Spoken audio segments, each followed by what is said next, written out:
Welcome back to another episode of the Twin Elements podcast, proudly presented by Venture Hunting and Outdoors. If you're like us and passionate about hunting, spearfishing, and many other outdoor-related pursuits, with an eagerness to fast-track your learning, then this podcast is perfect for you.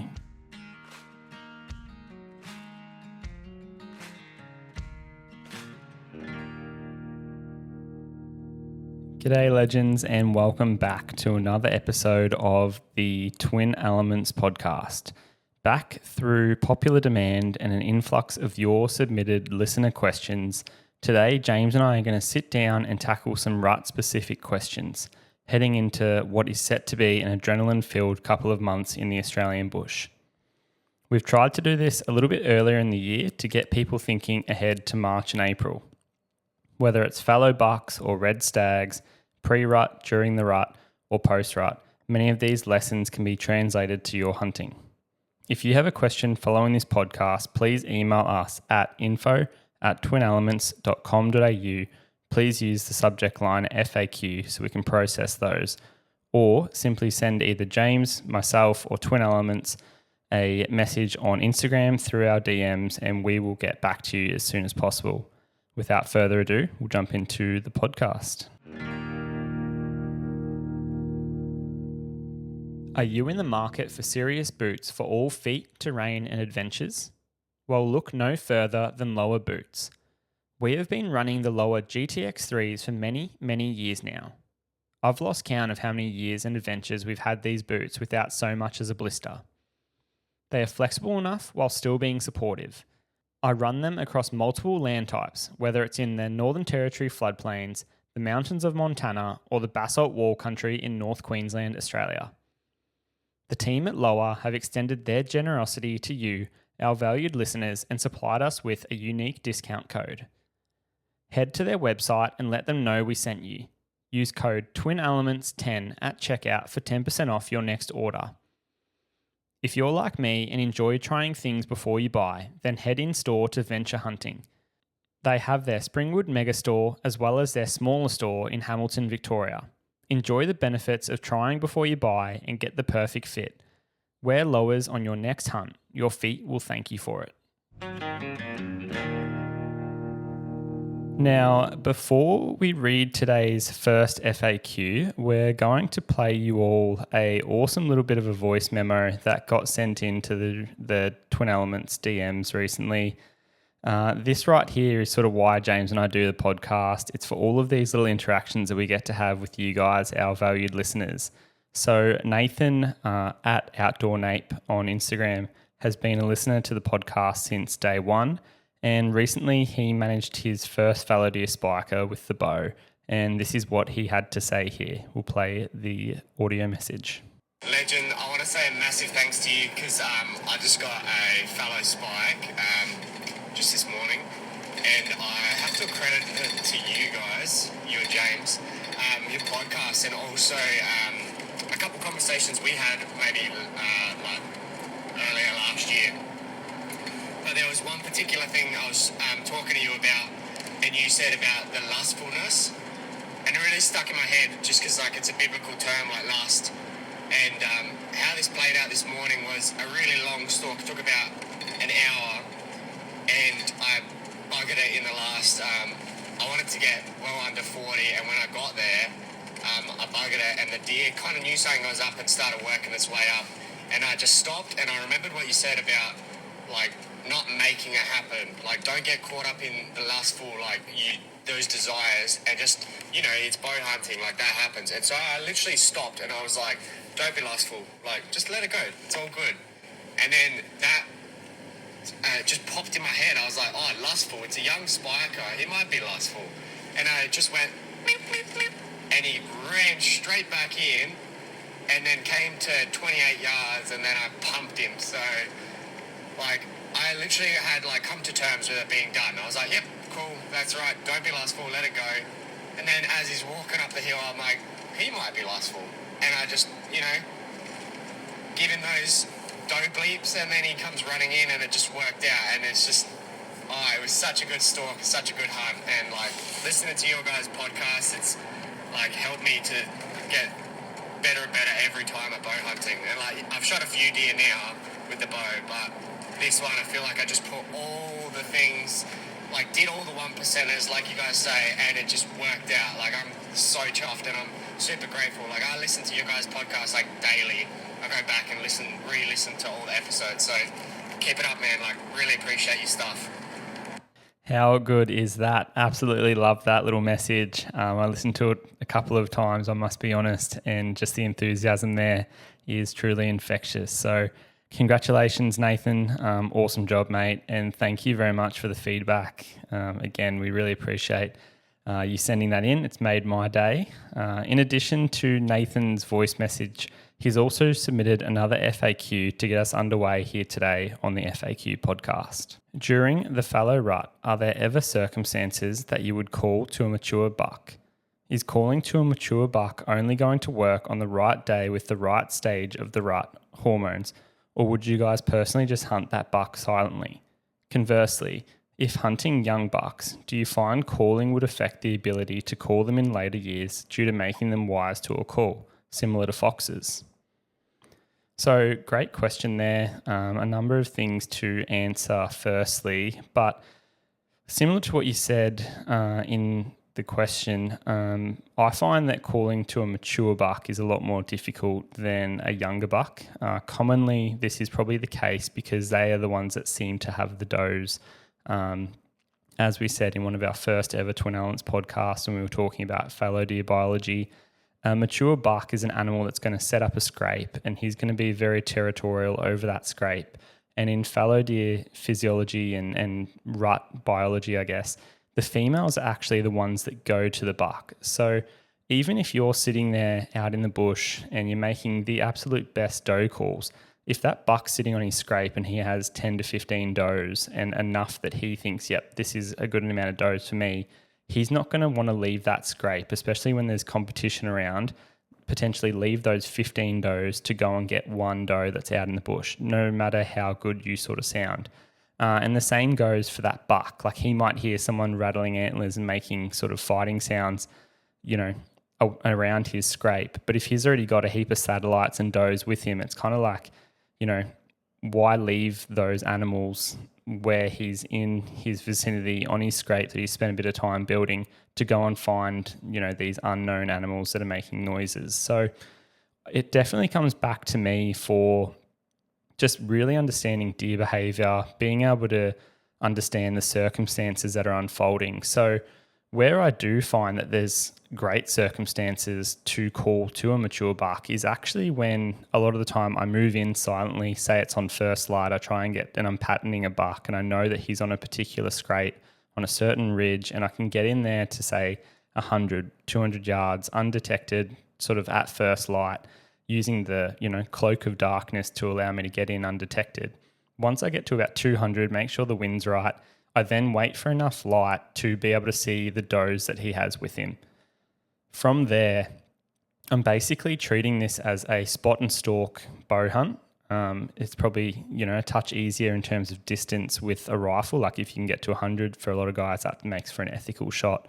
But I'm basically treating that as a spot and stalk where the calling of that animal is basically just giving me a constant location, ding or notification as to where he is and where he's at. And most of the time, as we said earlier, for fallow bucks, that's on the scrape.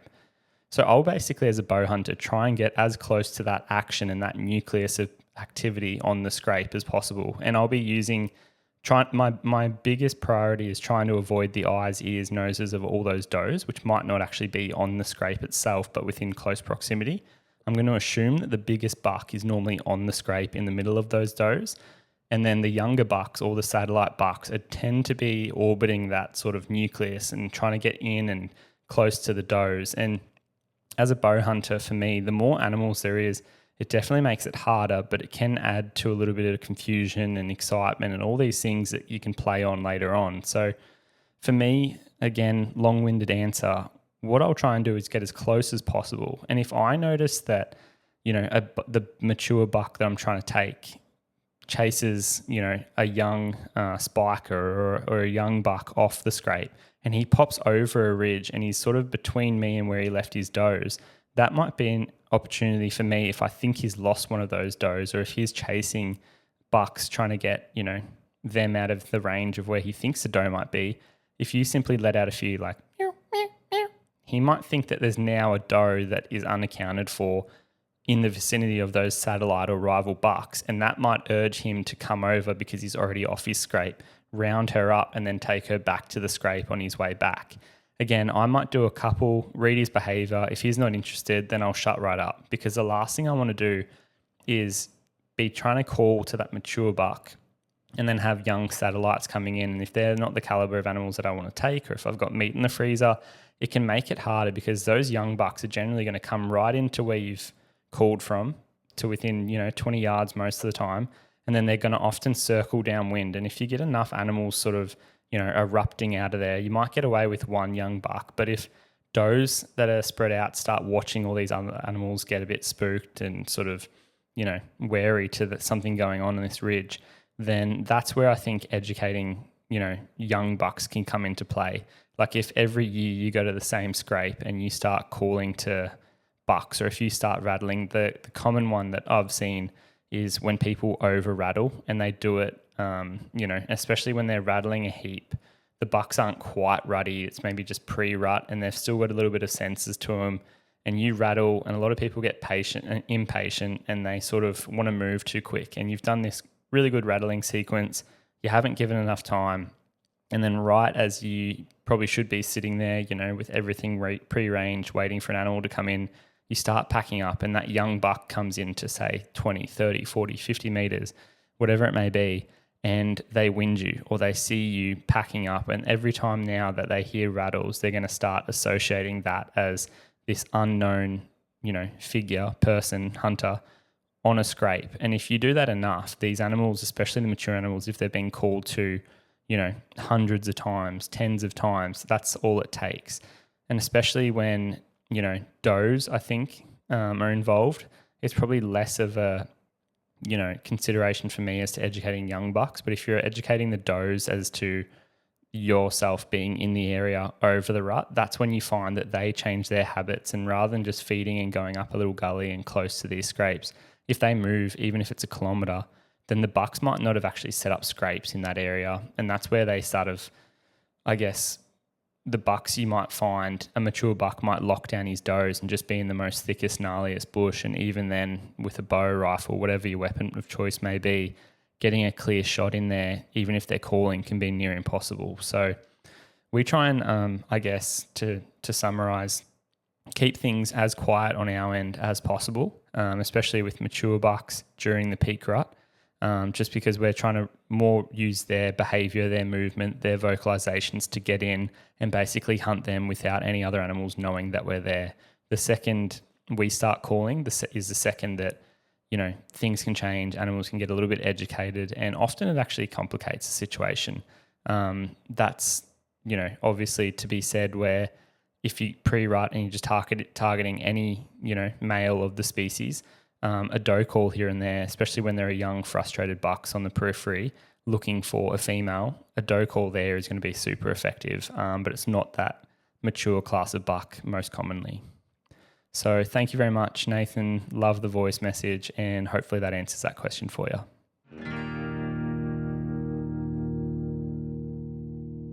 When you're out hunting, your camouflage needs to blend in or cost you opportunities. That's why I run Numa camouflage clothing. Built for hunters who push hard, Numa is quiet, durable, and designed to disappear in everything from open tussock to thick mountain terrain. Whether you're heading out on a multi-day hunt, glassing big country, or slogging it out in the rain, Numa keeps you dry, comfortable, and helps you push further. So if you're gearing up for your next adventure, check out the full range at Venture Hunting and Outdoors and level up your hunting kit with Numa. Built for the outdoors, built for the hunt. So the next listener question comes in from Toby Roberts. In regards to your FAQ post, here's a bit of a question for you guys. If you need any more information on my situation, just hit me up. I've been hunting a large property in southwest Victoria. I'm not going to say the exact location. For a few years now with a healthy fallow deer population. Leading into the rut, finding bachelor mobs and groups of does isn't an issue. The property has multiple gully systems and plenty of bush, and I'm always finding fresh sign and scrapes just before the expected rut period.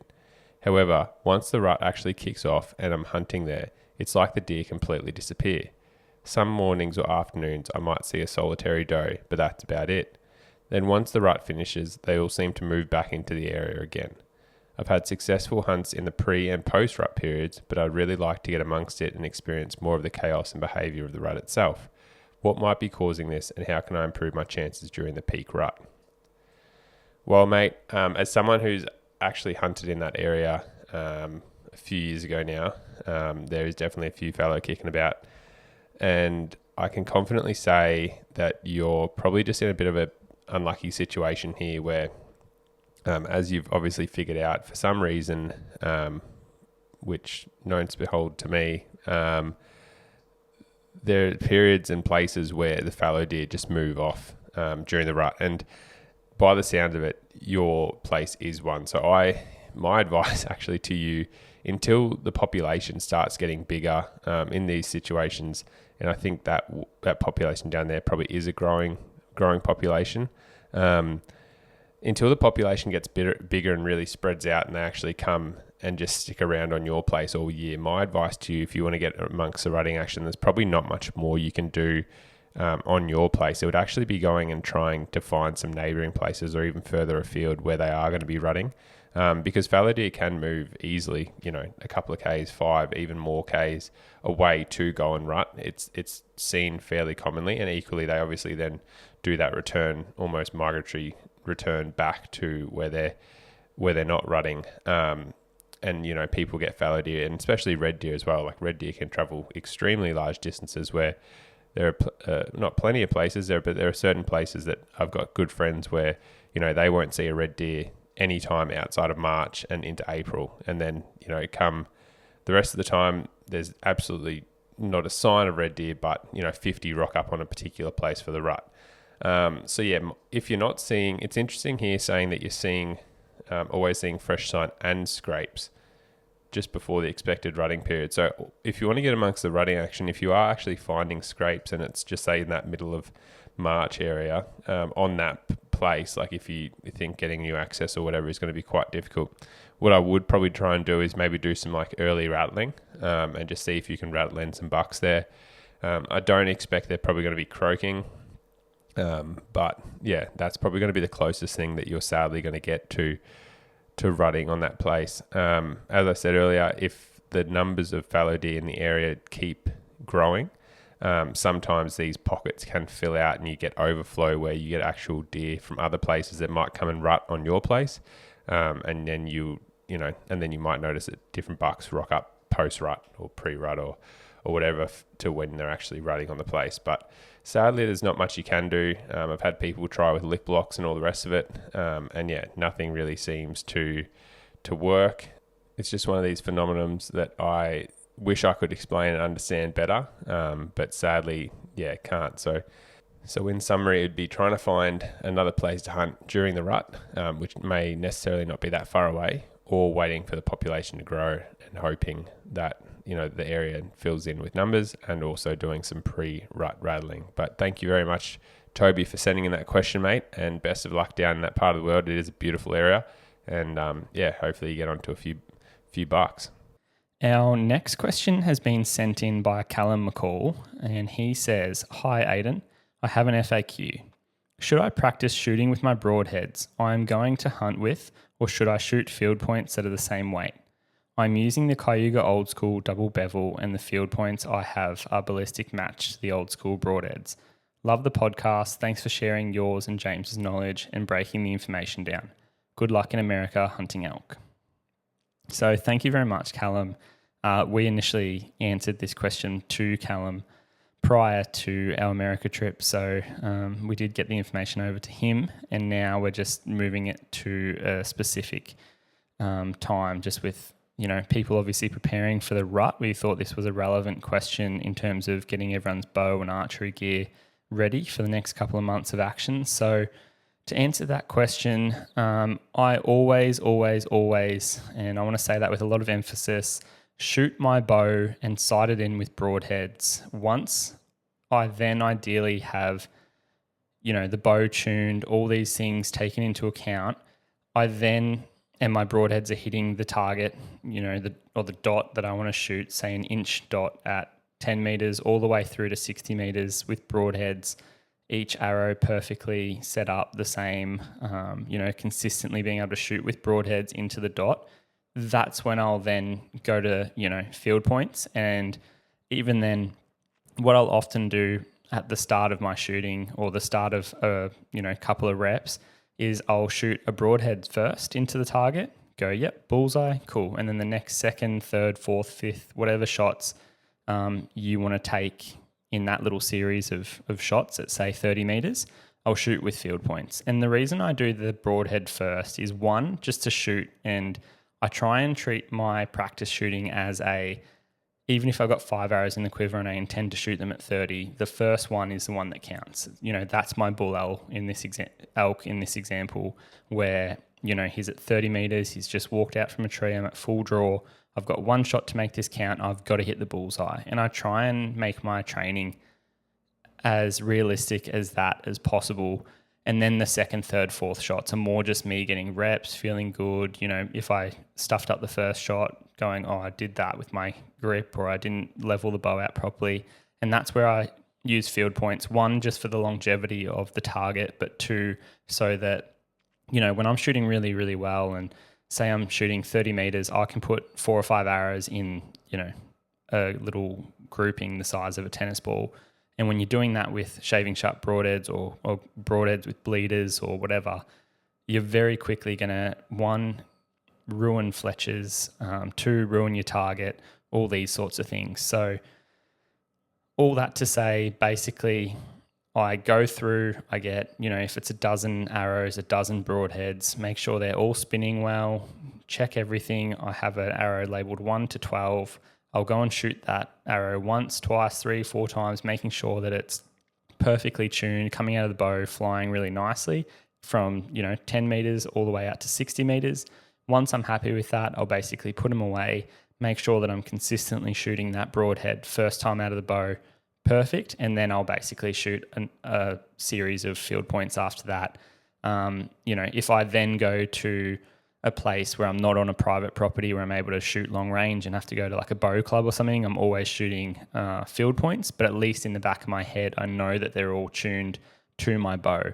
And that's where, obviously, if you've got a big trip coming up, I hear a lot of people saying, my field points and broadheads aren't shooting in the same spot. Then that tells you straight away that your bow's not tuned. So that's where, whether it's going down to venture hunting and seeing Dustin and some of the guys in the bow shop there, or going to guys like Brad Murphy, Ian Summers, there's plenty out there of really, really knowledgeable guys that are really good at tuning bows and getting them all dialed. That's what you might have to do if you're not capable of doing it yourself. And I do not claim to be a gear nut. I basically have 2 blade broadheads from Cayuga Broadheads, just easy to sharpen, easy to tune, easy to shoot them with my day 6 shafts. And I basically took all that into venture hunting, got that set up with my bow, put it through paper, was shooting, arrow and broadhead together at 20 meters, and then just went out from there. And ever since then, it's just been perfect. So the second I notice that my broadheads and field points aren't shooting the same, I'll go and get my bow probably restrung, retuned, do all those things. And that's just what you've got to do to ensure that you're accurate when you're target practicing, and then that translates to effective hunting. So thank you very much, Callum, for sending that through. Now is a really, really good time for everyone to be making sure either your projectiles, bow, arrows, whatever it may be, rifles are shooting absolutely perfect and dialed in, heading into what is going to be one of the best times of year here in Australia. So the next question comes in from Ben Hansen. Hey guys, I love your podcast and have learnt so much about the rut and hunting.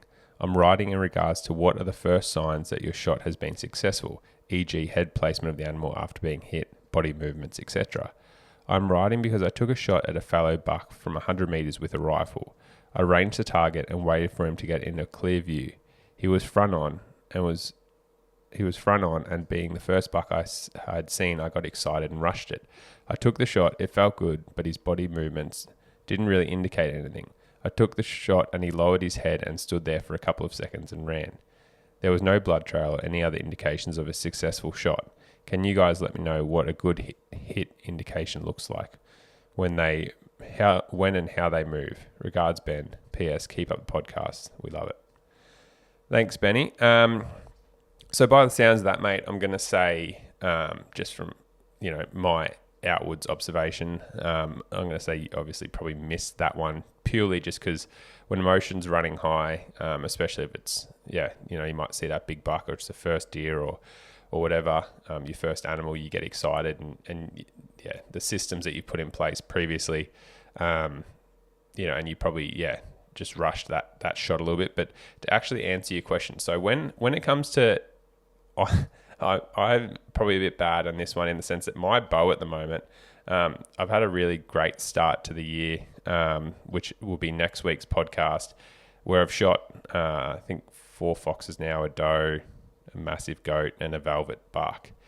And for most of them, I couldn't tell you. I could tell you that I'd hit them, but I couldn't tell you where I'd hit them because my bow, this new Hoyt that we've got at 80 pound, is actually pumping out the arrows. And most of the time, I'm shooting them at pretty close range. And so, because I'm shooting a hinge, I sort of not flinch, but close my eyes when I shoot them. But I couldn't tell you exactly where, but I can always tell that I have hit them. And the reason why is they normally sort of buckle. So especially with a rifle, like if you shoot something with a rifle, you almost see like that fluid wave or that movement, that shock wave go through them. And so that's the first thing that I normally use if I see the shot, especially with a rifle, or even with a bow.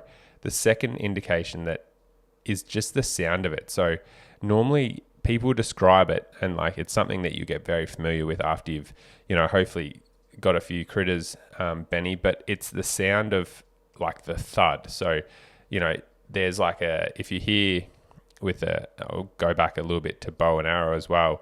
If you hear the arrow like hit bone, you hear this almighty crack. If you generally get something in the guts, it's quite a dull sort of thud. Whereas and then if you shoot something through the chest cavity, you almost hear the air like just sort of leave there. But every sort of zone, I guess, really has a sort of sound, and you can't. It's almost like when you put something through the chest cavity, it's almost like the arrow sort of rattles through the ribs. Like you sort of hear that. And so, hearing it is really important, I guess. And yes, same with a bullet. Like with a bullet, you'll hear, not necessarily like this to the same detail because it's a bit further away, but you will hear that thud. You hear the, and then like you hear the bullet projectile actually hit. So that's one thing. Obviously, if you're doing like super long range shooting and stuff, where you're shooting something at like 800 yards, it's probably not going to happen. But even then, like at that stage, I'm assuming you've got a spotting scope or something set up, and then you can actually, it's probably not a bad thing to watch, but you can actually see the fluid wave like run through an animal. So yeah, that would be my recommendation. Also, normally from my experience, like when animals get hit, they're not like they know they've been hit. You know what I mean? Like imagine someone coming up to you and hitting you with a sledgehammer, right? You're not going to sit there and like, unless you've been hit in the head, if you've been hit in the chest, you're like the first thing, your fight or flight's kicking in and you're sprinting away. You're not sitting there and like analyzing the situation and be like, oh, what actually like, what was that? Especially, like if you've got an arrow raked up your ribs or, like if someone, shoots you with a bullet through the chest, you're like flat out at a sprint. So I think an animal's mannerisms as well after the shot also, can indicate. That's not always the sense. I've certainly had things that you've shot them and they're like, look around, especially if you've like called them in or, it's the rut or it's a boar or something like that, where it's like there's a rutting activity and they're not really sure what's happened, and they're really caught up in the moment and you shoot them. But for the most part, like if you hit, like shoot something, they're not going to be sort of standing there and analyzing the situation. So yeah, in summary, mate, I would, listening for the sound really helps indicate if you've had a shot. It doesn't necessarily indicate if your shot's successful. It's more just if you've hit them. If you're a bow hunter, you can really learn and get familiar with what type of sound indicates sort of what type of hit. And then, thirdly, sort of how they act after the shot. Like if they just sprint off, you may be more inclined, even if you didn't hear it, you may be like, okay, maybe I did actually hit them. And then, obviously going and looking for blood and following up on that would be the next sort of step in the saga. But hopefully that helps, mate. Just remain. Ayden did a really good, got a lot of feedback about buck fever. Can't remember what number podcast it was, but hopefully you listen to it and go back, freshen up if you haven't, and best of luck out there for the rut, mate. Hopefully you can get amongst a few more fallow deer.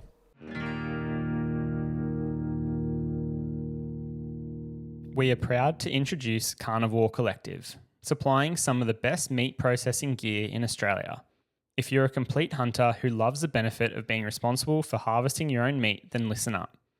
Take control of the whole field to freezer process with gear from Carnivore Collective. The team have absolutely everything you need. We've been running their number 32 mincer, and honestly, it's a beast.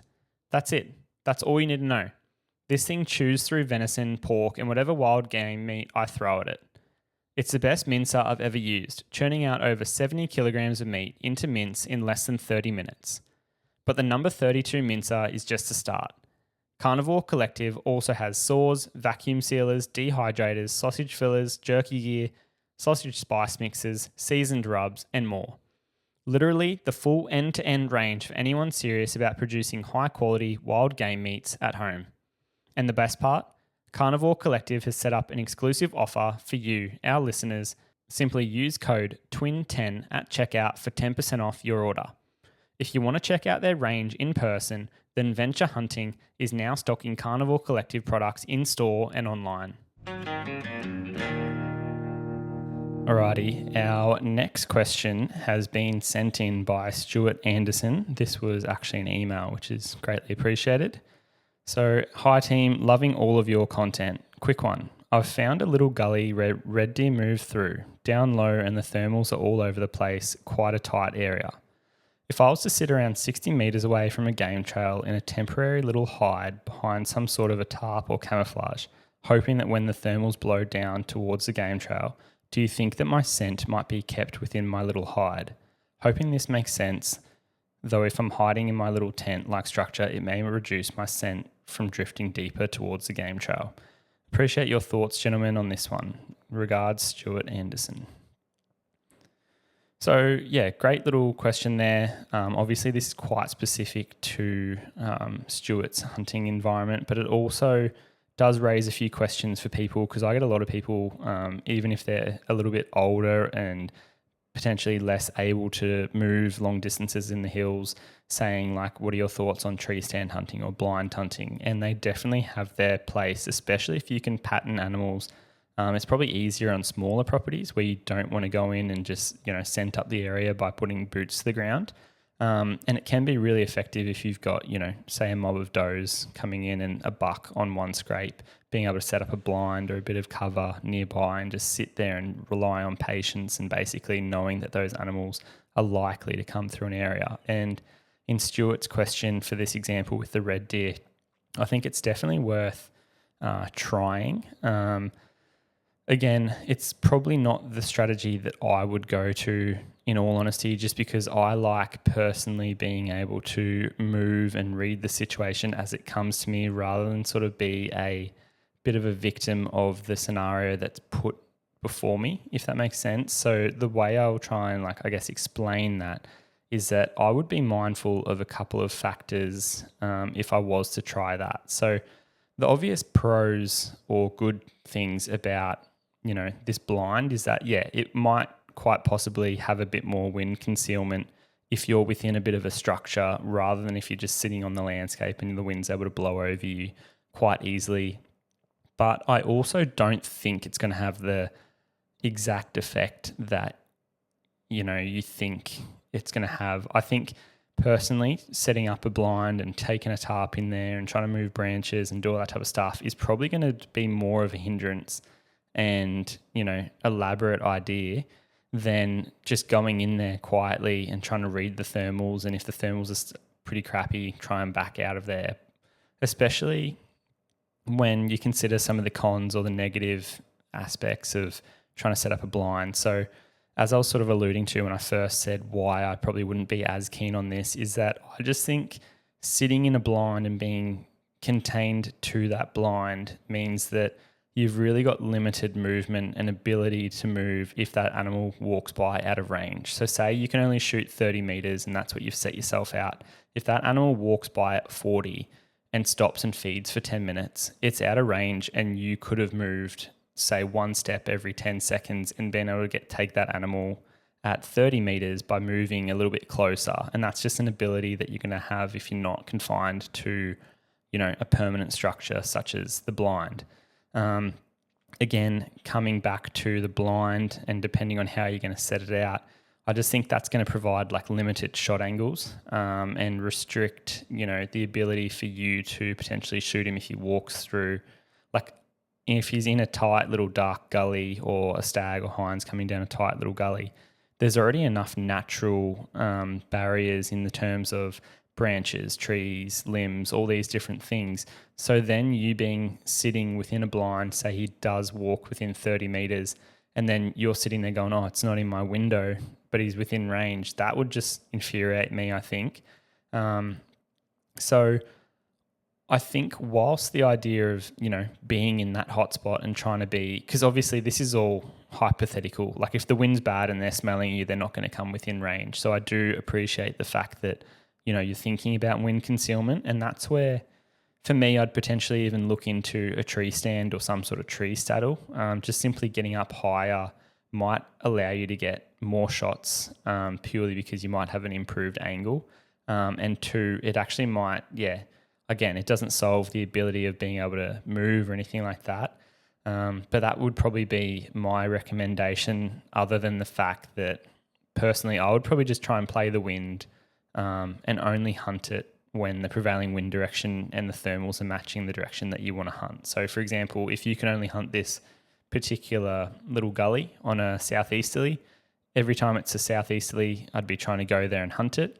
And then I'd also be very cautious of the thermals. So first thing in the morning, the wind's going to want to suck downhill or towards water or any of those colder areas where the sun's not hitting. And then as soon as it gets to mid-morning, if the animals are walking back in that gully, the thermals should want to suck, uphill and then also still play to those prevailing wind directions. So just knowing those sort of little traits and quirks of the wind and thermals is going to be your biggest battle. But, I think going back to deer biology and trying to understand the animals and why they might like one of these little smaller gullies is that they're pretty smart creatures. To be honest, a lot of the time when they're going back into these smaller little gullies, where the wind is pretty shitty and the thermals switch and the wind direction, doesn't seem to want to blow a consistent direction, is probably actually why those animals are in there. Like it constantly informs them that, there's something going on, coming in to where they consider themselves safe. So it's one of those things, if you can maybe try and hunt them out of that gully as they come out, late afternoon or as they feed back early morning, then that could be potentially one of the keys to success for you here. But thank you very much for sending that through, Stuart. Hopefully that all makes sense to you guys, our listeners. But it is a bit of a tricky situation. I personally would just, I think, prefer my ability to be able to move slightly.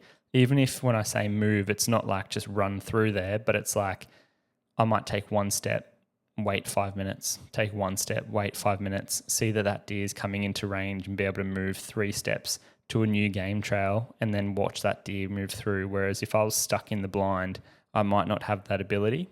And again, with reduced shot angles, reduced movement and ability, say that the wind is good, unfortunately, you're not going to be able to get that animal if you can't, do those things. So thank you very much. And we'll get to the next question.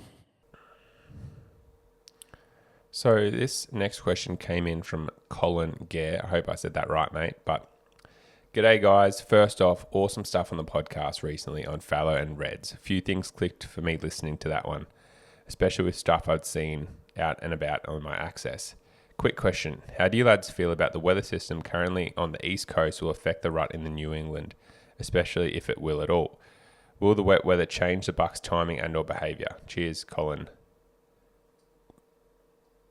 So I'm not sure when this one got sent in. We are currently having a heat wave on the East Coast, where we are at the moment. So I'm just going to answer this question in general about weather systems and fallow deer in the rut, and also reds. So if it's a weather system and it's a low, generally speaking, it actually makes it better for fallow, I find, because they're going around freshening up their scrapes, especially like afterwards and stuff like that. And yeah, obviously the cooler weather can get them really fired up, especially that sort of like drizzly sort of rain. When it's just like pelting down, it makes it pretty hard because obviously the rut is a very audible sort of hunting style where you're listening for croaks and roars and stuff like that. And so really heavy rain continuously can sort of shut that down and make it quite hard. But if you do find something, obviously then it can be a little bit easier to get in. If there's a shitload of rain, trying to get in and hunt reds, sometimes it can be the most majestic thing in the world. But generally from my experience, I've found that, rain and wind mean that the red deer shut down pretty well.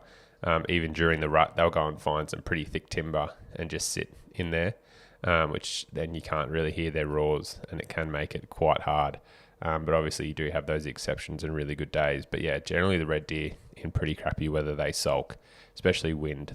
You'll find them, if it's coming, the wind's coming in easterly, you'll find them on the west side of the hill, get really tucked away, hiding away. So yeah, in terms of heat, obviously if it's going to be really hot, then that's going to shut the rutting activity down massively. Generally speaking, weather doesn't change the timing of the rut mate at all. That's sort of photo, like day length and photo period, as we've sort of discussed on previous podcasts. So I'd expect the rut to sort of be continuing similar times, whether it's a couple of days out. It's just the activity and the noise and the rutting that you're actually going to see impacted, if so, by weather. And yeah, so the big ones that you're going to notice is hot. They're going to definitely shut them down. If it's raining like excessively for the reds, you'll see them get shut down a little bit. Also, the wind will shut them down. But for the most part, fallow are pretty good. They're pretty tough, and they'll be out there. But yeah, if it is raining and just drizzling, I'd definitely be going out there after scrapes and doing some rattling, because often the bucks are all cruising, looking for that hot doe, and all going and touching up their scrapes. So it's a good time, to replicate a conflict where two bucks have rocked up on a scrape at the same time, and they having a bit of a barney. So I'd get out there, do a rattle, and hopefully a few bucks in the area come in. But thank you for sending your question in, Colin. Best of luck for the upcoming rut, and hopefully you get amongst a few bucks.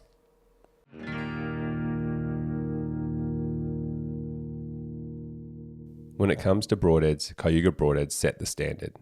Their full range is designed for every bow hunter, giving you unmatched accuracy and cutting power. The Pilot Cut is my personal favourite. It's engineered for smooth flight, deep penetration, and lethal performance, making it one of the best broadheads on the market. Go to their website today and use code TWIN10 to get 10% off your order. Don't leave your shot to chance. Upgrade to Cayuga broadheads and take your hunting to the next level. So the next question has been sent in by Mark Bass. He says, "Hey guys, been a while but back again. I didn't get a buck last year, but I did get my first doe with the bow. My time off during the rut is going to be limited to either the 28th of March to the 4th of April or the 11th to the 18th of April. Which would you recommend? I was thinking March might be better for calling and rattling." So great question there. Thanks very much, Mark, and congratulations on the doe, mate. That's awesome. Hopefully you can take a buck, whatever age that may be, this upcoming rut, and just experience, that next level of success, I guess. As you've stated, I think the earlier dates would be better suited to targeting, any bucks or any males, especially if you're trying to, rattle and call off scrapes.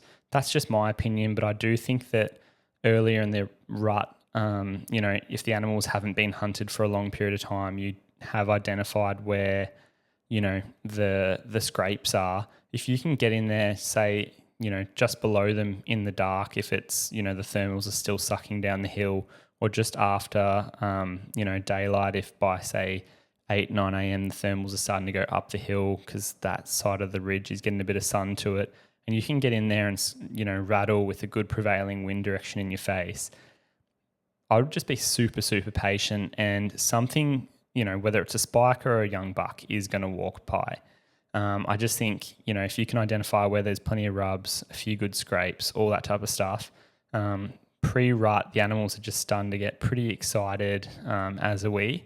And I think that you're going to be in with a chance. I also think that pre-rut is a great time for people to target younger, males, purely because a lot of the time you don't have the complication of heaps of does on these same scrapes. Whereas, as the rut goes on, as these mature bucks and older bucks are starting to bring does to scrapes, and the does are coming in to check out all the action, and they're starting to get a bit more in season and fertile, and they want to be bred, more eyes on these scrapes and more eyes, in close proximity of the action just makes it a bit harder to hunt. But that's where, if there are a few does coming into season, then obviously a few subtle doe calls might work in areas where, these bucks are expecting to see does. So I think either way, those dates both sound pretty good. I think the April dates would probably be closer to peak rut in most areas in Australia. But those dates that you mentioned earlier, so the end of March, start of April, as you've sort of suggested, might be more ideal for calling and rattling. Again, this is going to be super, super, region specific.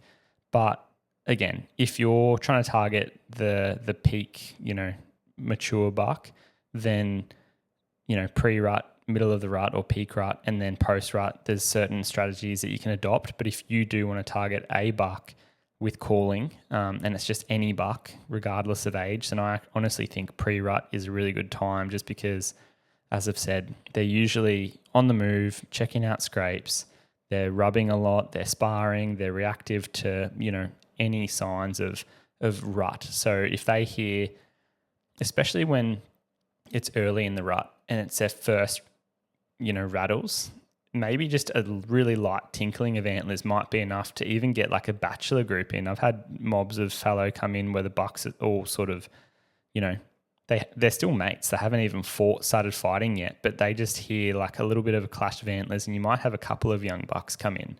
Whereas sometimes, peak rut, you still rattle the antlers and they're like, nah, I don't want to fight. I don't even want to know who's up there. I'm just more curious in a doe call, or a doe little mew. So that's probably my way to, think about that question. But either way, I think with a well-called doe call or rattle, you're going to find some success on bucks, and hopefully you can take your first. Please keep us posted with how you go. So this one got sent in by Greg Hogan. Thanks for that, mate. Hey guys, really enjoying the podcast. Quick question regarding Onyx Hunt and downloading the app itself on your phone. I've worked in the Yukon for the past 2 seasons, and the guys I hunt with use Onyx.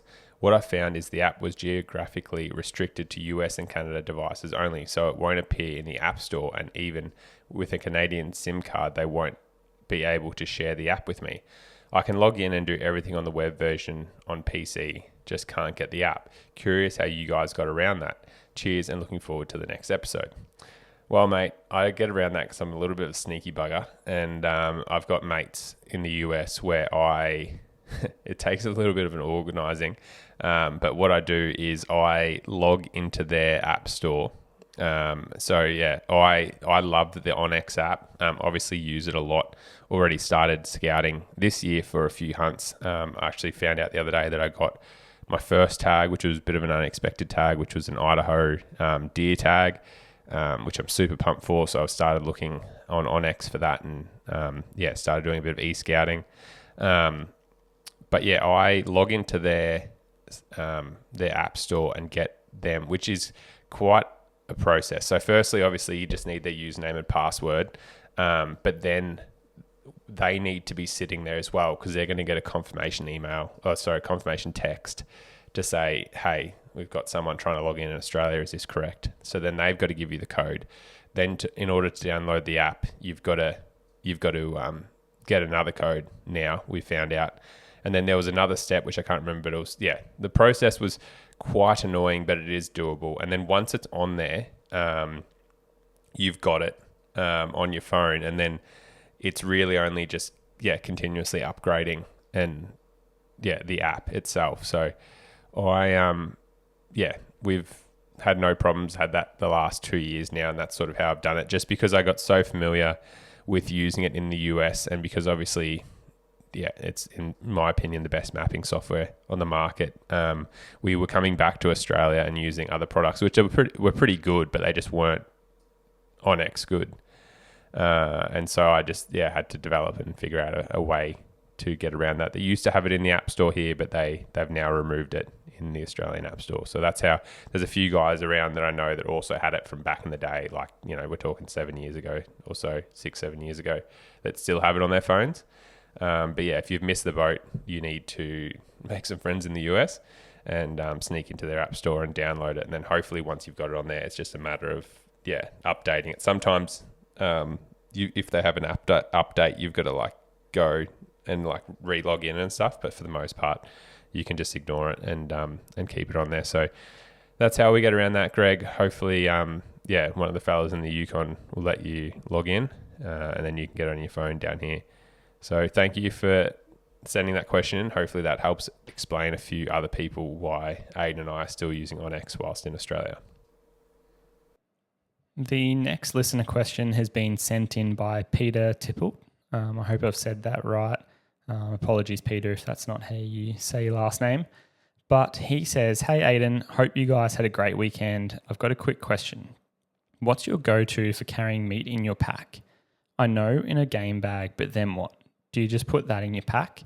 Don't the fluids get all over your other gear, or do you then put it in a plastic bag or something? If so, do you get worried about the meat being warm?" So great question, Peter, and thank you very much for sending that one in.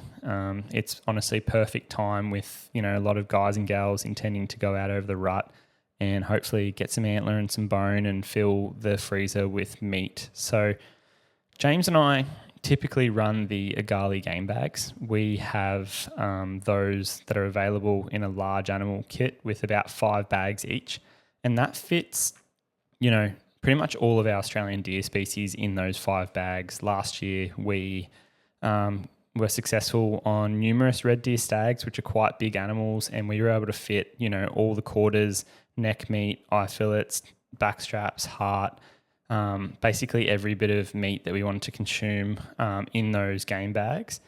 So when it comes to butchering the kill and knowing that, we're going to intend to put all of it in a game bag, our strategy behind hanging the meat is basically as we start, most commonly, say it's a red stag, we've got him on the deck, we'll often start with one side of the animal. So whichever side that animal dies on, say the left-hand side of his body is upright, we'll start, by removing, say, the back leg. And then we'll get that back leg in a game bag without the hair, hanging, and by the time we then remove the back straps and the front legs and the neck meat on that whole same side and the tenderloins, a lot of that meat's been hanging for 15, 20 minutes, half an hour, whatever time it takes. It might take you an hour to do all that if you're by yourself and you're a bit slower. It might take you 20 minutes if you're really efficient at removing all the meat from that whole animal, and depends on species and how big it is, obviously. But we find that just by being able to do that and hang that meat as you go with these, little bits of paracord. We're not hanging it to get it away from predators or anything like that. We're purely hanging it so that it gets a bit of air around it and it starts drying out, and any blood that's in the meat starts dripping. But again, the more hygienic you are at butchering, the quicker you can remove hide, dirt, all that type of stuff from the meat, the cleaner your product's going to get. And to be honest, we don't really find that when we quarter an animal and hang it, that we have that much blood in the game bags. It doesn't seem to hold that much blood. Sure, there might be a little bit of pooling down the bottom afterwards, but that's just something that's soaked into the game bag. But otherwise, we find that by hanging it in a tree for, say, 10, 15 minutes, getting a little bit air dry, a lot of the meat sort of drains out of the meat. We then obviously run the Ebola stock packs. At the moment, James and I have been running the Vapor 5,000 packs with their mainframe. So The main frame, which you might have seen in some of our videos, is essentially a load frame outside of the pack. So the Vapor 5000 pack simply zips onto the frame. So when it comes to us basically putting one of those game bags, say we want to pack out depends how we're feeling, depends on the species. If it's a chiddle deer, we'll be able to chuck in both back legs, both front legs, basically pack out that whole animal in one trip, just purely from a weight standpoint. But when it comes to a red deer where the back legs are a lot larger, we might take both back straps and a back leg. And depending on how old and fit and, mobile each person is, say you can only take the neck meat and back straps out, and then you come back and you take a back leg. We basically get that main frame and the pack separated, zipped open so it's one side, chuck that slab of meat, whatever it is, against the main frame, simply re-strap the Vapor 5000 pack over the meat. So it's not actually putting that meat within the backpack. So all of our gear, whether it's camera gear, callers, water, meals, jumpers, cold weather gear, whatever it may be that's in our pack, stays in our pack. And that meat is basically on the outside sitting against a load frame. And that still maintains really, really good ventilation. It's actually a lot easier for carrying because you've got it confined and sort of strapped onto a structure that doesn't really... I know that in the old days, I used to chuck meat in my pack and then the bag would sag, and rather than carrying the meat, properly and vertically along your back, you'd basically be carrying this meat that's just hanging off your frame, and it's really difficult to sort of walk uphill, and you can't strap it down and fix it to your backpack tight enough. So that's just what the method that we've gone to. And again, because of the packs and everything in the process that we do, we just find that the best. But as you've mentioned in your question, for a cleaner pack without any blood or fluid, then what you can definitely do, say you got to put the meat in a game bag, hang it, and then you're still finding that you have to chuck your game bag with meat in your pack, then what I would do is get a really heavy duty garbage bag, put that over the game bag, and then chuck it in your pack. And as soon as you get that pack, say it takes you an hour to pack it out of the deepest, darkest little hellhole, and you get that meat back to your car or whatever, I would strip that garbage bag off as soon as you can get it out of your backpack, rehang the game bag in a nice aerated shady spot, even if you can't put it in the fridge or an esky or anything like that. Because even if you have ice and water and stuff in an esky, it's honestly better, in my opinion, to hang that meat in a dry, shady, say above a creek in a spot that's getting plenty of ventilation and a bit of airflow.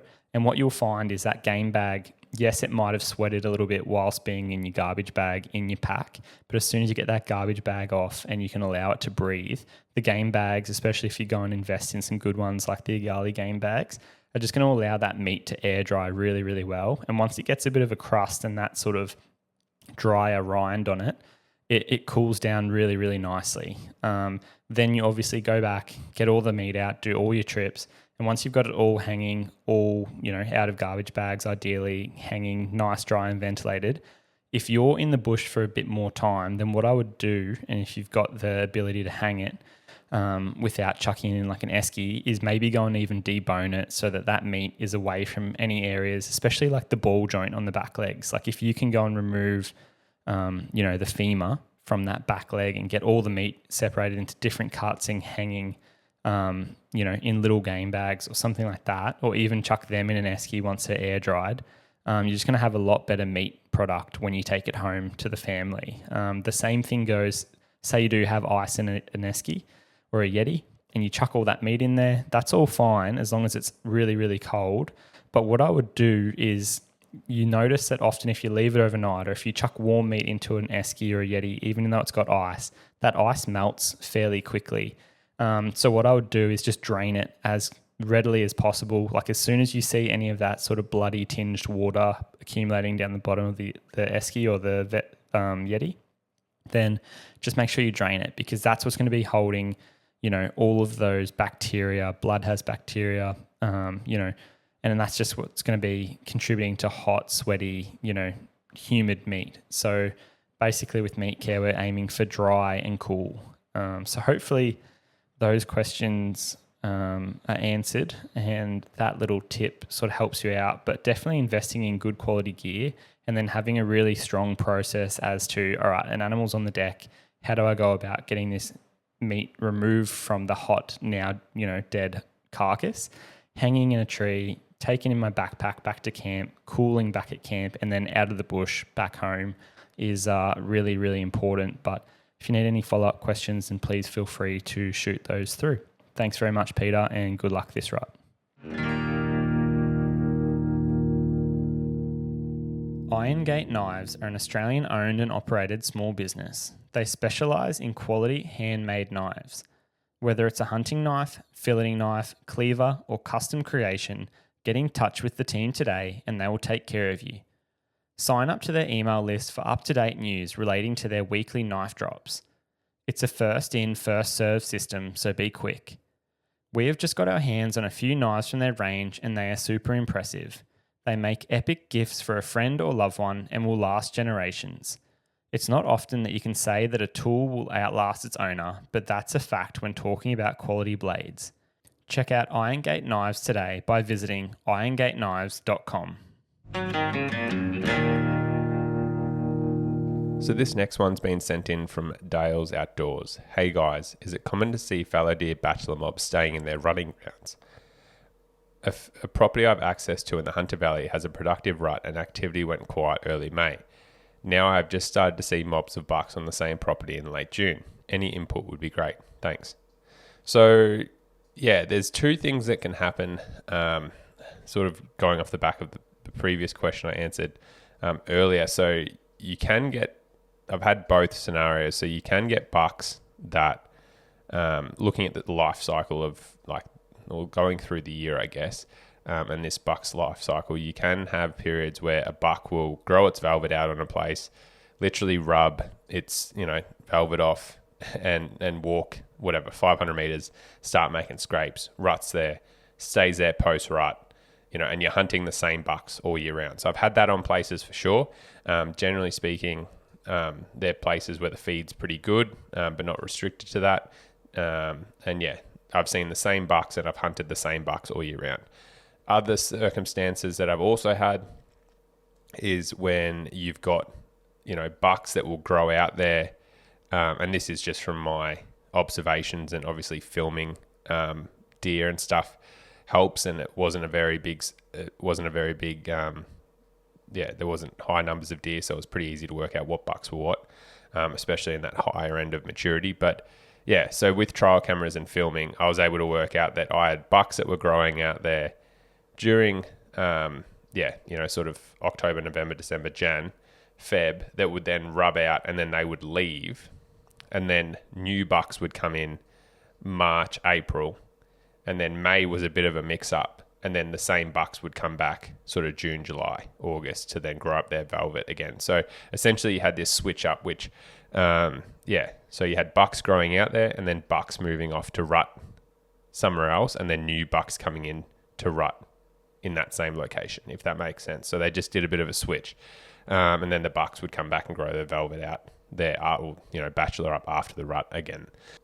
So you can also get the other two options, which is what Toby was saying earlier, which is obviously then when you have no deer, no bucks on your place for most of the year and then they rock up for just the rut. Or you can have the other option where you don't get a rut, sadly, like Toby, and then all of a sudden you've got bucks for, growing out their velvet and post-rut period. So those are sort of the four options. But yeah, so to answer your question, I realize it doesn't help, but more probably educational. But yeah, so you can have this scenario where the same bucks hang around with all year, or you get a mix-up just before the rut and then they leave, and then the old fellas come back in and hang around bachelor mob and grow their velvet.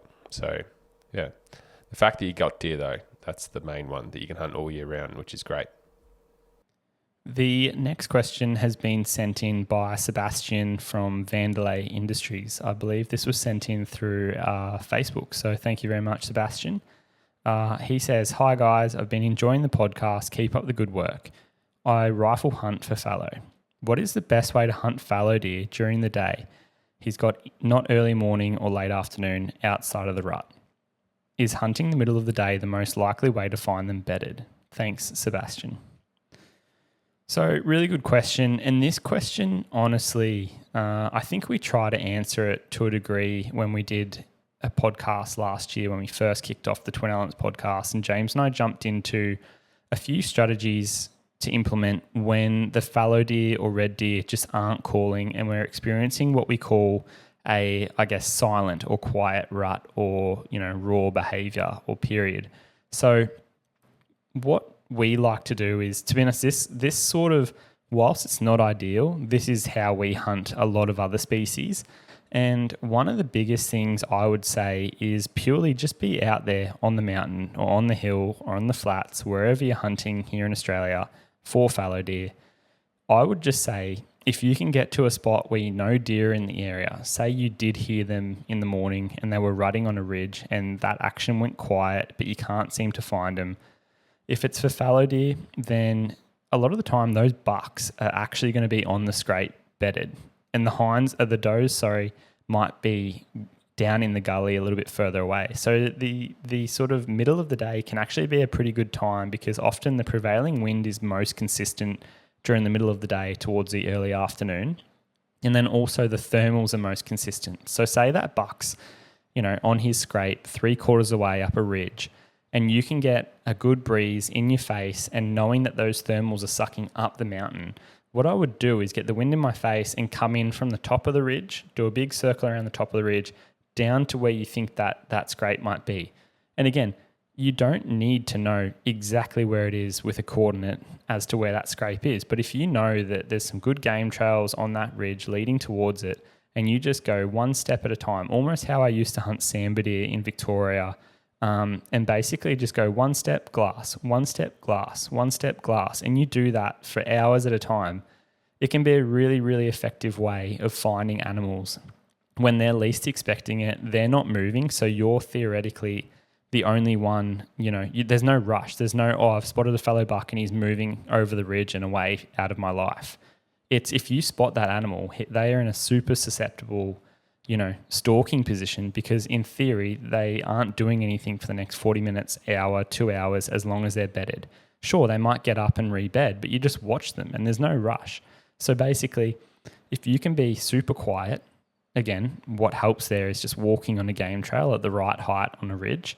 Having the wind in your face means you're not going to get smelt, and then moving slowly decreases the likelihood that you're going to get spotted. Then you've got really good circumstances to potentially find an animal bedded when they're not expecting, to be hunted or to have the threat around. Because sometimes in the morning, especially if animals aren't croaking, like fallow bucks, for example, and you've got 20 hinds around or 20 does around that stag or buck, it can be really, really difficult to close the gap. Whereas if you've got come in from the top, you've got good elevation. Often it's similar when I hunt chittle deer. You'll spot a stag's antlers or a buck's antlers before you see the doe's heads as you come in over a bit of a crest. Say it's the basalt wall for chittle deer, or the grass cover, for example, comes up to 20 inches above the ground. A hind, if she's bedded, is going to be lower than that point. So you might not see her head, but if you're glassing really, really well, you might see that stag flick his antlers and you're like, oh, okay, there's a stag there. As you get closer, you might unveil that there's actually 20, chittle hinds with him. And in this instance for you, you might see hopefully the buck's antlers first on his scrape. And then just below him, as you get closer, you might realize, oh shit, there's actually 10 does just below him. And then there's a satellite buck. And then there's a satellite buck there and a spiker here. But if you're hunting with a rifle, then your range increases too. And all you've got to do is set up, again, with the prevailing wind in your face, in a shootable spot, get a really good rest. I wouldn't be rushing. I wouldn't be calling. And that buck, as long as the wind's consistent and the thermals are coming uphill, at some point he's going to stand up and present a shot. He's probably going to go and check one of the does. So, that's how I would personally approach it. If you don't want to be that, I guess, active and actually move onto their side of the ridge in the event that you don't really want to scent up areas and you want to be played a bit more safe, what I would do is just get up as high as you can on a good elevated glassing knob and basically just glass. Animals, more than you think, get up during the middle of the day. We've had some really good buck hunts during the middle of the day where just at 11 till 2, they'll start croaking and give up their spot. And a lot of other hunters are back at camp having a sleep or having a couple of beers during the middle of the day. And, a lot of people say, yeah, they were just croaking at night or early in the morning and they just shut up so quickly. But a lot of hunters aren't out there during the middle of the day to hear them. And then it's sort of like that saying, if a tree falls in the woods, do you hear it? Blah, blah, blah. I think I probably butchered that But yes, bucks will get up and croak during the middle of the day. And the only way you're going to find that out is if they're calling and if you're on the hill to either see them or hear them. So again, there's some strategies that I would probably implement. Again, anytime it comes to middle of the day hunting, I am trying to do it the least intrusive as possible, and always keeping in mind that, wind is going to be a massive thing. If the wind's even half finicky, I won't even risk it. I'll just get up on a glassing knob and wait till the afternoon when generally the thermals are going to start sucking downhill and you're going to have a bit better breeze, and those animals are going to start moving, hopefully vocalizing and making it a bit easier to find them. But best of luck for this upcoming rut, and please send us through any more questions if we haven't answered that one to its full extent. Cheers. So the next one comes in from Ethan Henkel. So in the post-rut, I seem to have a mixed bag of bachelor mobs, solo bucks, and bucks on the back of does. I experienced this at a new property. Is this typical or bad buck to doe ratio? No, so what happens, and like we've previously I think we discussed it in our fallow deer sort of biological rut guide. I can't remember which one that was, but you obviously have the rut, which is the main period in which the does come on. And so when they're all cycling and stuff, everything's going to be rutting. So you have 100% of the bucks generally with 100% of the does rutting.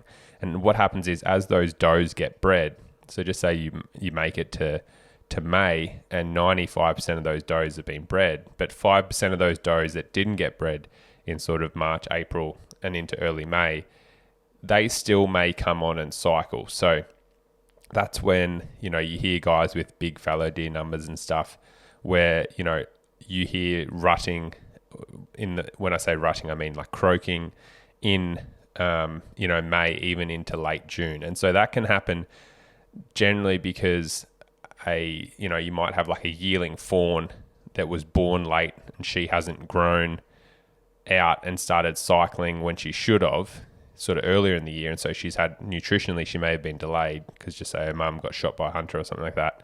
And so she was set back when she was like a little weaner. And then she has then, fallen behind. And so she's a bit late.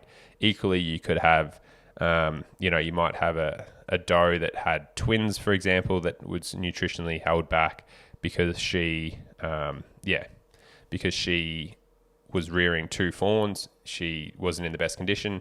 Generally speaking, though, the older girls get into condition really quickly and stuff. So it'd have to be a really bad circumstance. Like it'd have to be pretty bad drought where you are to have sort of older does. But I mean, it certainly happened like in like the 2018, 2019, 2020 droughts. There would have definitely been like a really spread out rut. But so yeah, in this post rut period, the older bucks, generally they know that the main rut, and same with red stags, they know that the main rut period's over and they're fattening up. Don't get me wrong, if a hot doe walks past a bachelor mob of bucks that are all fattening up, they'll go and be right up a clacker and try and mount her and breed. But for the most part, it's the younger bucks that are actually still running around and just trying to see what's coming into season. So that's when you see a lot of that like 2.5, like spikers, 2.5-year-old, maybe even 3.5-year-old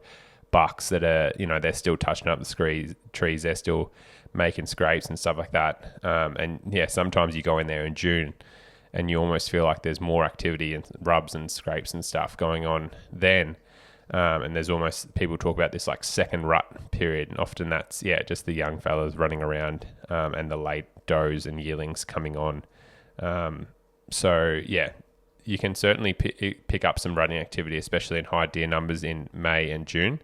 But for the most part, a lot of the older mature bucks are probably going to be just fattening up. They know that the main period's over, but like anything, they could be there rutting as well. So hopefully that answers your question, Ethan. And sounds like you've got a good property there, mate. Hopefully you can get amongst a few fallow deer. Have you ever tried applying for tags in the States? then you already know the pain. Different states, different draw systems, deadlines all over the place, point schemes that don't make no sense, and half the websites don't even like international credit cards or our addresses. Which is why Ayden and I rely on Huntin' Full. These guys live and breathe the US draw system. They break down every state, every species, every tag option, and lay it out so hunters can finally make sense of it. Whether you're chasing elk in Colorado, mule deer in Wyoming, or whitetails back east, they'll tell you where to apply, what your real odds are, and how to build points without wasting time or money. Additionally, they create a hunt strategy that infinitely increases your chance of success. Our success in the US would be nothing like it is without the help of the Huntin' Full team. So if you're looking to turn that bucket list US hunt into a real plan, then join Huntin' Full. Use code TWINELEMENTS when you sign up to get 25% off your first year's Huntin' Full application fees. Let the Huntin' Full team guide you through the chaos. The next question is actually a question that we get a ton, and this one has been sent in by Lazy Fox Outdoors on Instagram. So thank you very much for sending that through. Do fallow deer have a second rut? If so, when does it usually kick off? So this is a bit of a topic or subject that we get a heap. We get a lot of people saying, oh, the rut's really slow. And then I notice, a month later that there was a second rut and, it's all the does that have been missed and this and that. And to be honest, there's a lot of information on this, especially with people that breed fallow deer or breed whitetail deer or breed, and I know you're saying whitetail deer, why are you talking about whitetail deer? But deer biology is pretty similar across the species. So when it comes to fallow deer, when we talk about the rut, that is a decrease in the photo period. So daylight shortening, shorter day length is what signals those does to breed. So that is the main driving force. That is going to trigger for, X amount percentage, say it's 70%, 80%, 90%, ideally 100% of the does, if every other factor, say weather, nutrition, body condition score, buck to doe ratio, population dynamics, carrying capacity, illness, sickness, all these other factors that have tiny, tiny variance on fallow deer and their physiology and biology, those little factors are pretty much irrelevant when it comes to day length. So shortening of day length coincides with fallow and red deer in particular to have their rut pretty much in March, April every year. So that's why when we say the rut is on, it's going to happen regardless of if we, say as hunters, oh, it's really hot this time of year, or this year it sounded like a quieter rut. I don't think they really had a rut. Those animals are going to rut regardless, and it's all coinciding with a shortening of day length. So if we say, just for argument's sake, in Australia, that is on the 7th to 14th of April every year. I understand that some people are going to say, no, it's earlier, it's later, blah, blah, blah. Let's just, for argument's sake today, say that the fallow deer rut is on the 7th to 14th of April for 2026. If there is what people call a second rut, normally that is the young does or does that have been, missed or not bred in that primary rut coming into season, normally 21 days after that period, roughly, give or take, because all does are going to be in their own different little cycles. But if we assume, similar to, other deer species, cattle, whatever it may be, buffalo, that most of these larger mammals have a estrus cycle of 21 days. So that's when they basically produce a follicle, release an egg, all these types of things. And they do that to basically what we call come in heat. And then when they're most fertile is at the end of that cycle. And basically that's when they're showing their estrus behavior. And that's what a buck is going and seeking out. They'll smell it in their urine. They smell the hormones saying that, yep, she's released an egg. I need to breed her now for optimum chance of producing offspring. What we often see as hunters, again, as a second rut, keeping in mind that, again, they've studied this in deer farms, all this type of stuff.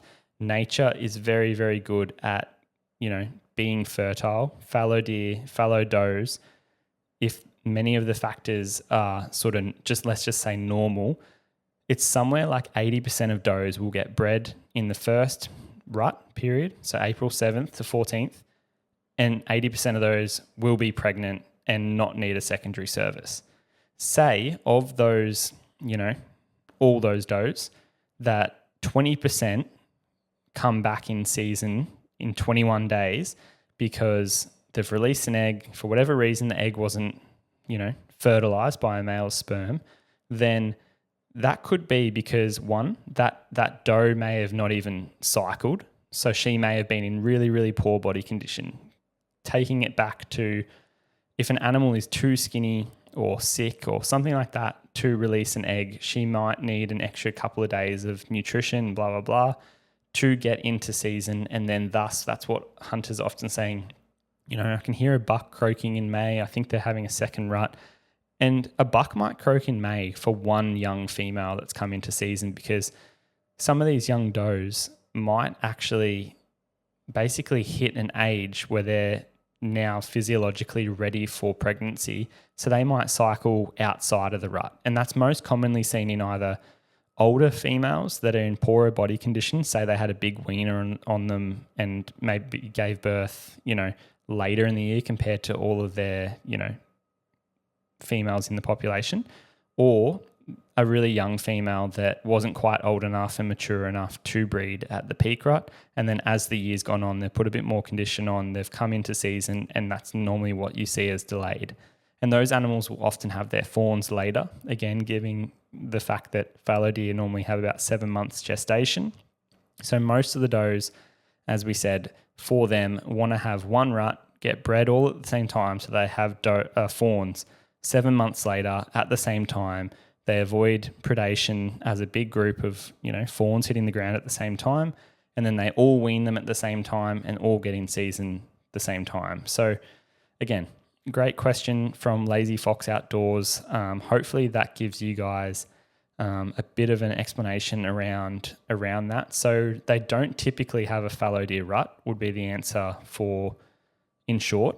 They have a primary rut, and then if there are any animals that physiologically weren't ready, or there are any animals that weren't bred or had a, conception and then early embryonic loss or something like that, then there may be instances where individual animals have a estrus period where we may see rutting activity afterwards, but there is not necessarily a second rut. Like there is no defined, okay, everyone's going to get pregnant now in the primary rut, and then we've got a scheduled second rut. Again, it may be individuals coming into season after the ideal time, but that is pretty much an abnormality or an anomaly when it comes to nature, especially when considering that these animals are super, super efficient. And most of those does, as we said, like 80% of them are getting bred and having their offspring, in the first rut period, which is normally what we call the peak rut. So hopefully that, makes everything make a bit more sense. It's something that, I think once you sort of wrap your head around it a little bit more, coinciding with the rut being based around daylight hours and shortening a day length and all that type of stuff. And then when the does get bred, they're going to have 7 months gestation. All the fawns want to be born, come December, when, just after spring, all the good food's around, they have less predators trying to pick off one individual fawn. It all starts making a lot more sense. And then that also then allows the does to wean those fawns at a certain time, normally just before the rut, and then start getting pregnant for the next batch of fawns to drop. So great question. Definitely drives a little bit of conversation there. So hopefully that helps everyone out. So I haven't got a name for this one, sadly. I've just got the question, but any tips on where to find fallow deer scrapes? So with fallow deer scrapes, the bucks, the does obviously go to the bucks, but typically the bucks sort of set up in, they're very chauvinistic animals. So the bucks are going to set up in areas where they can like really project out. And so like a lot of the hunting, where the fallow deer are typically up and down like the east coast, which is going to be in the mountains. Like there's definitely fallow deer, in central Queensland and stuff like that, where it's just like pretty well dead flat. But for the most part, it's like what a fallow deer wants to do, like their predominant scrape that I'm thinking like, okay, where am I going to drop a pin and find a fallow deer scrape? So it'd generally be 3/4 of the way up, sort of on a bit of a bench or like a sort of a bowl where it goes out into the valley. So like a good spot would be if you imagine like the main gully system, if it went up and then the gully sort of split into a Y, and then in between that Y, there's obviously like the valley keeps going up, and then there's a bench on that middle between the Y, like 3/4 of the way up or halfway up, and there's a bench there where they can like project and croak down into the valley. So somewhere like that, or anywhere they can just sort of project out.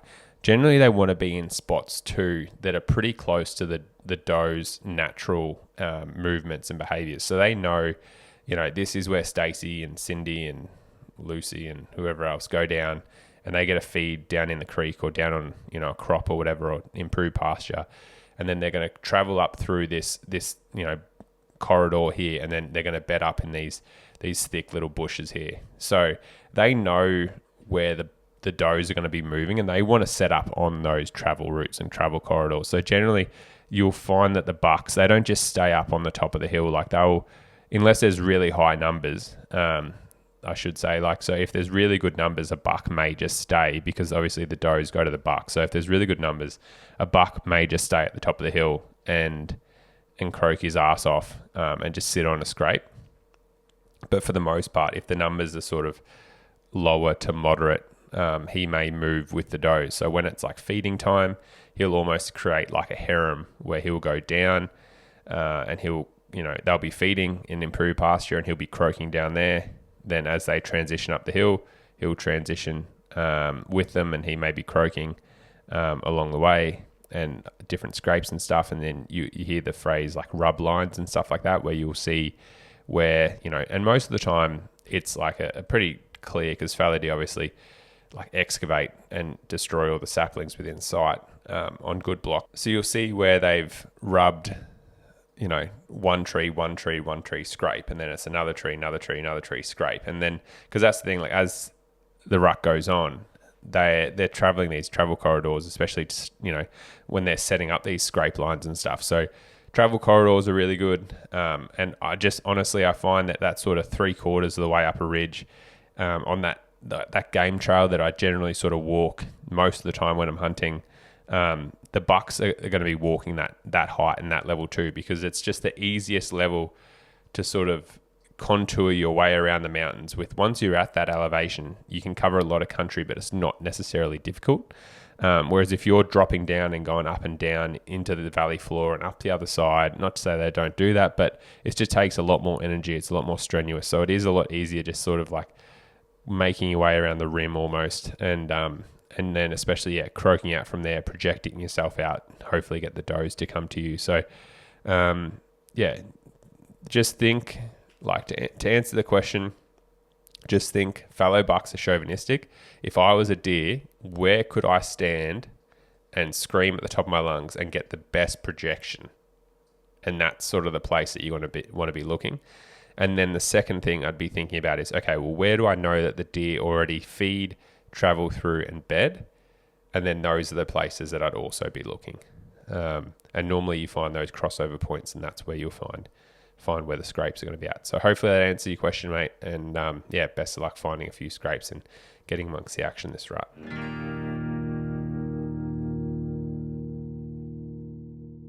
Ever dreamed about hunting chital deer?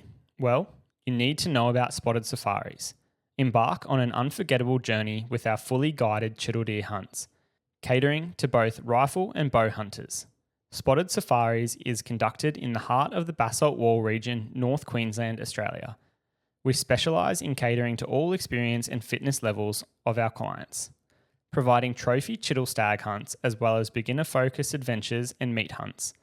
With over 15 years' experience bow hunting chital deer, our guides know these animals and the grounds they hunt like the back of their hands.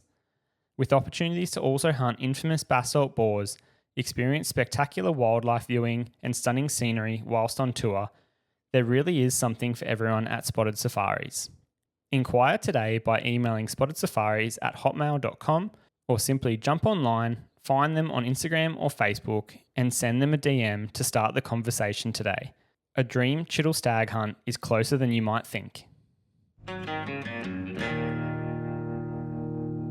Alrighty, so our last question has been sent in by Merman. So, Rutto, here's one for you lads. I got close to a croaking buck last rut. Croaking back at him, fired him up. We were going back and forth, yet he wouldn't budge from where he was. I tried to crest the hill a little to see where he was and eventuate the situation, but that's right when the wind switched and ruined it. Was there anything I could have done to make him leave his girls, besides croaking and doe calling? Would the rattle have tipped him over the edge, you reckon? Also called in a couple of bucks they wouldn't break the 40 to 55 yard mark.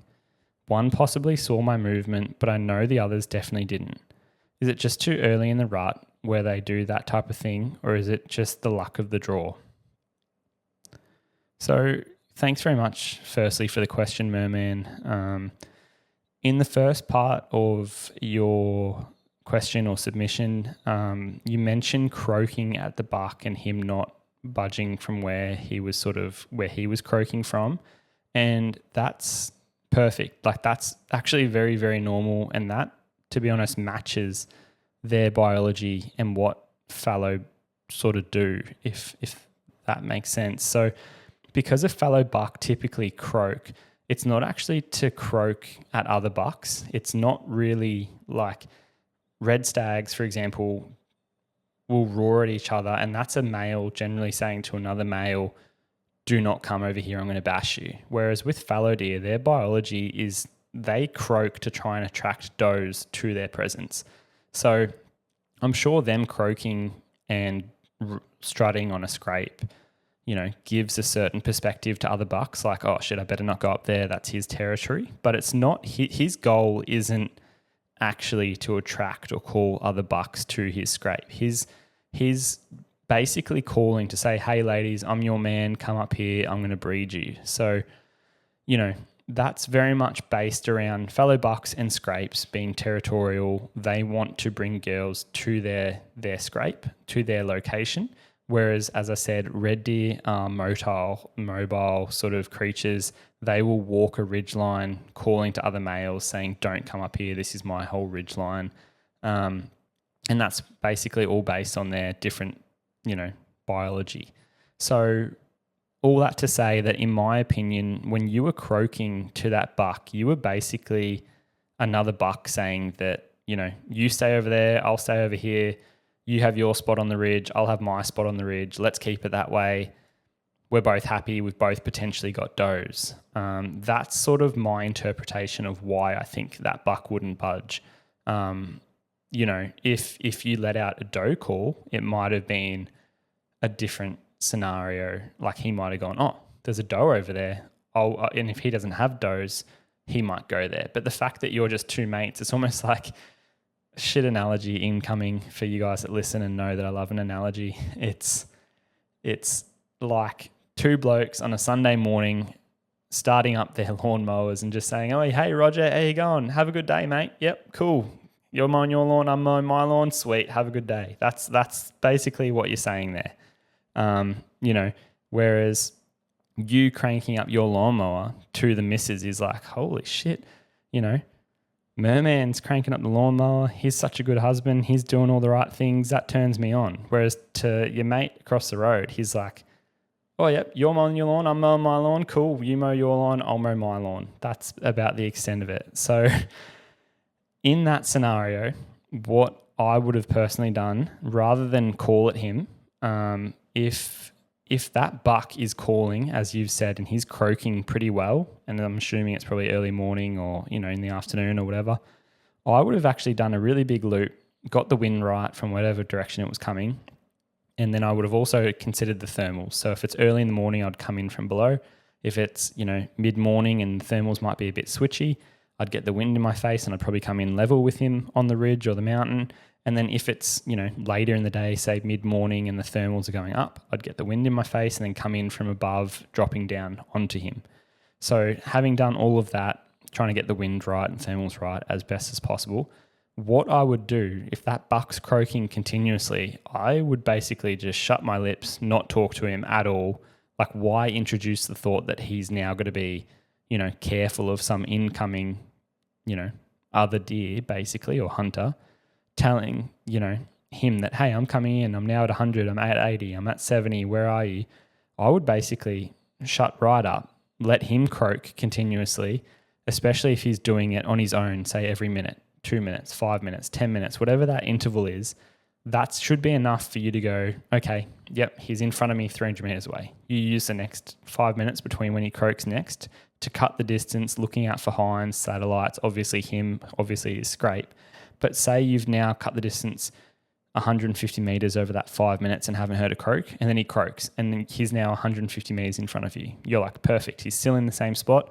In theory, he's still on his scrape.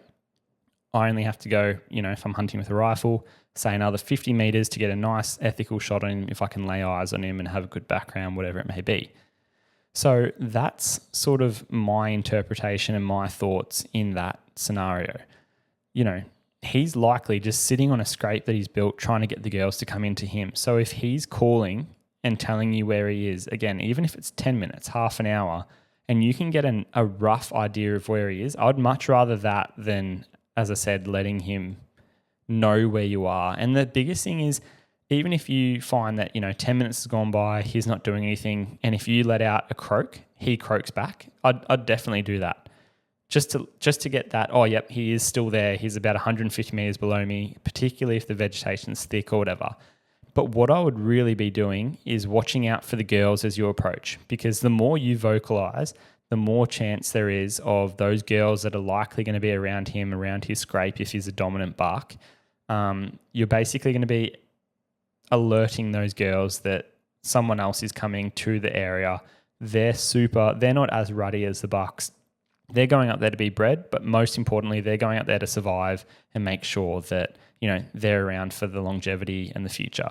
So again, I would basically be using him being distracted by the rut and shouting sort of exactly where he is to close the gap slowly over X amount of time. If he's just calling every 20 seconds, then you can obviously beeline in there pretty quick.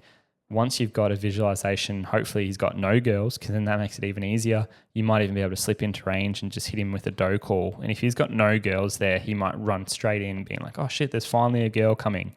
Do you know what I mean? Whereas if he's got 20 girls, again, I wouldn't make a single noise. I would basically just be dead quiet, sneaking in as close as you can get. If you can get a shot doing that method, then great.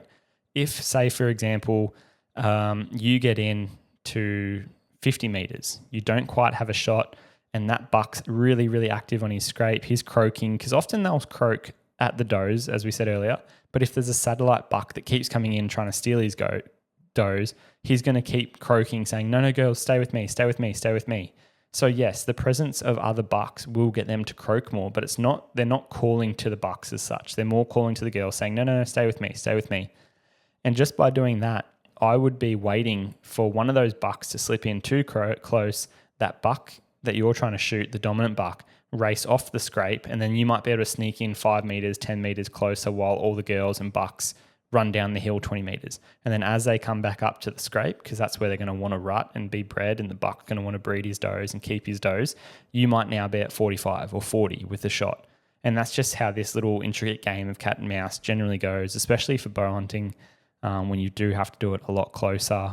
But yeah, that's all sort of my thoughts. And to be honest, I think that's a great question to end today's podcast on, purely because I think we as hunters, associate the rut as this time when there's, increased calling. There's a lot more action, rutting behavior. It's, after all, it is called the rut. But sometimes we just need to, I think, calm ourselves a little bit and say, okay, what are we trying to achieve? We want to know where an animal is and basically then be able to go and hunt them. So sometimes if they're calling on their own accord, that's it. Like, our job's half done. Like, we now know there's an animal on that ridge, if it's a fallow buck in that location. That's, for most of us should be, okay, cool. Now what's the wind doing? How's my best approach? Are there does there? Are there not? Are there satellites there? Are there not? Will that buck stay on the scrape? Will he come into a doe call? These are all questions that you should be asking as you're getting more and more information. But if they're calling, letting you know where they are, then you've basically got the script started, and then you can hopefully just write, each of the chapters on your way to filling that story and filling, a buck on the ground. So great question. Thank you very much, Merman. we certainly appreciate it.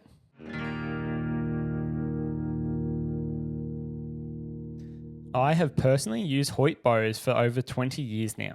Building the most innovative and technological advanced gear, their carbon bows are the lightest, leanest, and most compact on the market.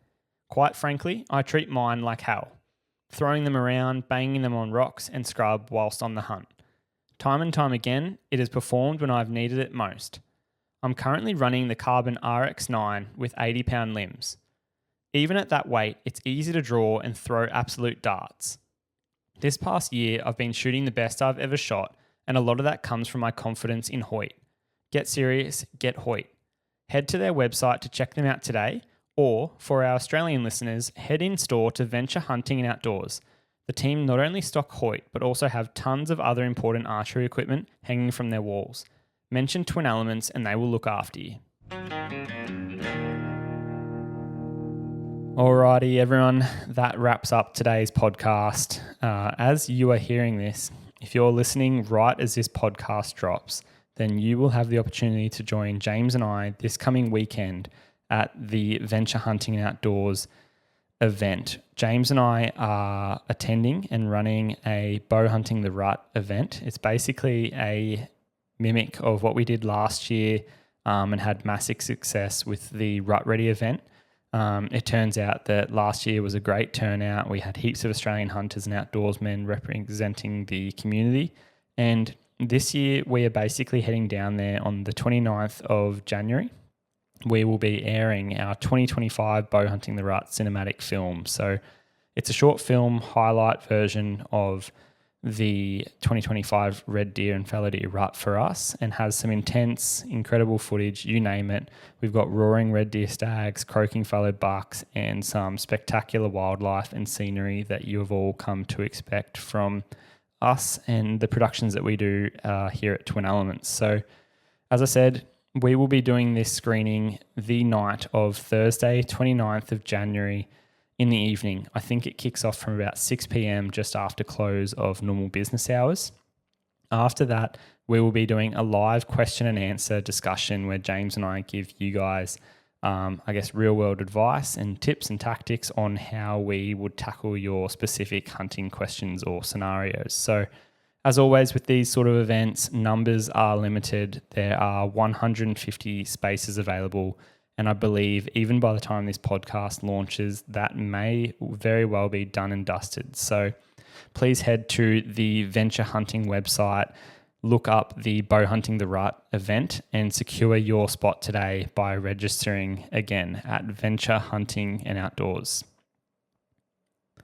Following this event, James and I will be launching the full Bowhunting The Rut series on our YouTube channel. So if you can't, make it to the Venture event on the 29th of January, then please don't worry, do not stress. You will not be missing out.